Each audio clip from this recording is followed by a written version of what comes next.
Chapitre 6. Quatrième partie, première sous-partie. Faut-il se priver de toutes nos émotions? Bien. Est-ce que tu as des questions?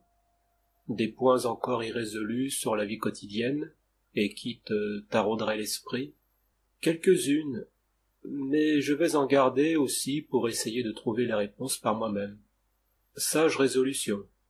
Et pour celles que tu souhaites partager, lorsque l'on fait le bilan de tout ce qu'on a dit sur la conscience émotionnelle, on n'est pas loin de penser que c'est le diable en personne. Diable donc. Pour les émotions négatives, les pensées parasites qui nous pourrissent la vie, je suis tout disposé à le croire, même plus qu'à le croire pour le vivre parfois. Mais considérons maintenant les émotions que l'on peut qualifier de positives, celles dont nous avons plaisir à nous remémorer, notamment lorsque l'on a un coup de blues. Faut-il s'en priver également parce que la conscience émotionnelle est dualiste? Voir chapitre 2, deuxième partie, la conscience, et stimuler l'une quelconque de ces parties implique de l'exciter tout entière? On va d'abord régler le problème des souvenirs positifs à la rescousse des moments de déprime.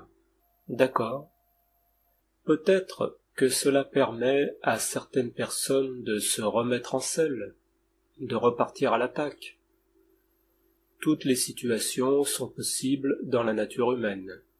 Mais, plus généralement, j'aimerais attirer ici l'attention sur cette technique en montagne russe.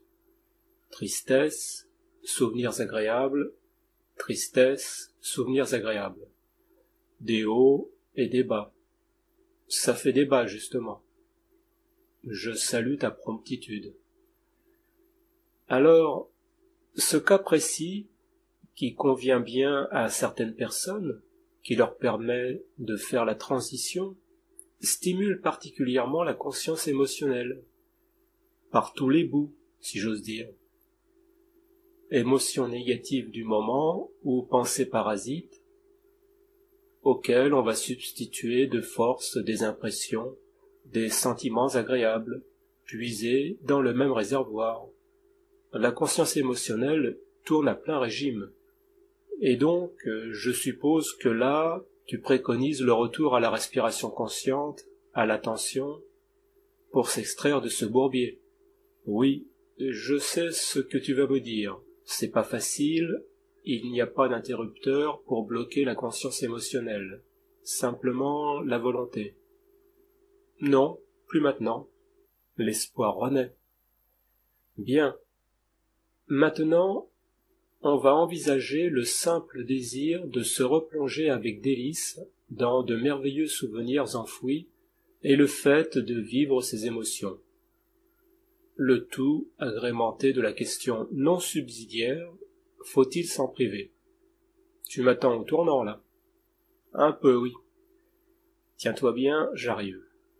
Il est vrai que la mémoire nous offre le privilège de revivre sans limite nos expériences passées, et même nous en ferme souvent l'accès lorsqu'elles sont trop éprouvantes. L'oubli salvateur. Oui. La question que l'on peut poser ici est: pourquoi revivre systématiquement des événements passés? Nostalgie?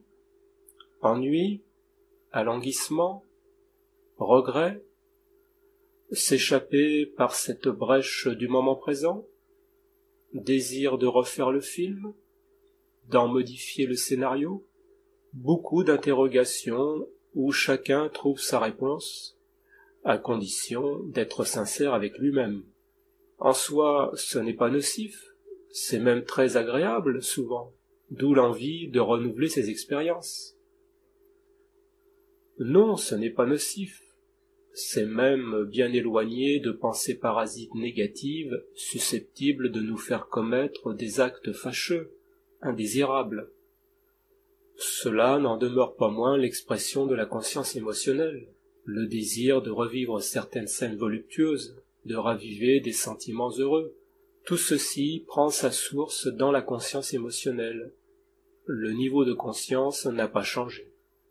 Tu veux dire que pour être objectif, il faudrait confronter ce vécu avec le ressenti singulier, né du changement de niveau de conscience amené par l'attention, où il n'y a rien à rajouter et rien à retirer? C'est cela, oui. Voyons maintenant le vécu des émotions en direct. Une chance, notre caméraman était présent. Une chance en effet. On va évoquer ici le fait de vivre une expérience riche en émotions. Donc très agréable. En émotions agréables, effectivement. Pour bien comprendre, d'abord un jeu. Chic. Il faut être au bord de la mer. On va s'avancer dans l'eau et choisir de belles vagues puissantes qui vont nous porter et nous ramener sur la plage. La satisfaction, le plaisir, la grâce du moment, c'est de vivre pleinement cette expérience par l'attention qu'on y met. On est alors bien calé dans la vague et ne faisons qu'un avec elle. Mais il arrive parfois que, n'y prenant garde, on se retrouve le nez et la bouche plongés dans l'écume, et là, on suffoque, ce qui en soi est une expérimentation forte, mais on perd tout au parti des sensations apportées par la vague. Laisse-moi réfléchir.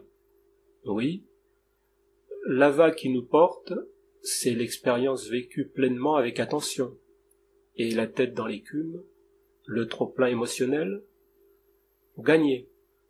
Je fais des progrès. À mon contact. C'est bien. Je vois que tu dois encore travailler l'humilité. C'est le désir d'apprendre. Voyons maintenant un autre exemple, volontairement proche de celui de la vague. Tu es déjà allé sur des manèges à sensations? Oui. Ça va faciliter la compréhension. Il y a deux façons de vivre l'expérience. Maintenu par des harnais, se sachant en sécurité, on reste tranquille sur son siège, attentif au ressenti des sensations procurées par la vitesse, les courbes, les dénivelés, accompagnant le mouvement sans résister. Grisé par les impressions, on résiste, on s'émeut, on crie. Le passager attentif est comme celui qui fait un avec la vague, l'autre qui hurle son émotion, à la tête dans l'écume. C'était facile, mais quand même. Alors maintenant, nous allons monter en puissance, puisqu'il s'agit d'un cas cumulant deux expériences à connotation fortement émotionnelle, si on se laisse aller émotionnellement, bien entendu. Un couple aimant, passionné par la musique, assiste à un concert. Là encore, deux vécus possibles. Portés par la musique et les sentiments qu'elle inspire, chacun des amants s'enivre de la présence de l'autre à ses côtés, et ce n'est pas sans conséquence sur leur physiologie respective. Autre perception, le couple est là, intensément présent, par l'attention qu'il porte à l'écoute de l'œuvre. Alors, il se produit un phénomène bien plus vaste que toutes les émotions connues. Les deux amants sont en communion. Effectivement. En fait, il n'y a pas de réponse à la question « faut-il se priver de toutes nos émotions ?» Car lorsque l'on agit dans la conscience ordinaire où prédomine l'émotionnel, c'est pratiquement impossible, et quand on change de niveau de conscience par l'attention, le problème ne se pose plus, car il n'existe plus. Voilà, c'est là véritablement un changement de paradigme. On ne découvre la solution à notre problème que si l'on accepte de sortir de l'ornière où l'on se trouve. Mais comme toujours, il faut les deux critères indispensables à cette transformation, libre arbitre et volonté.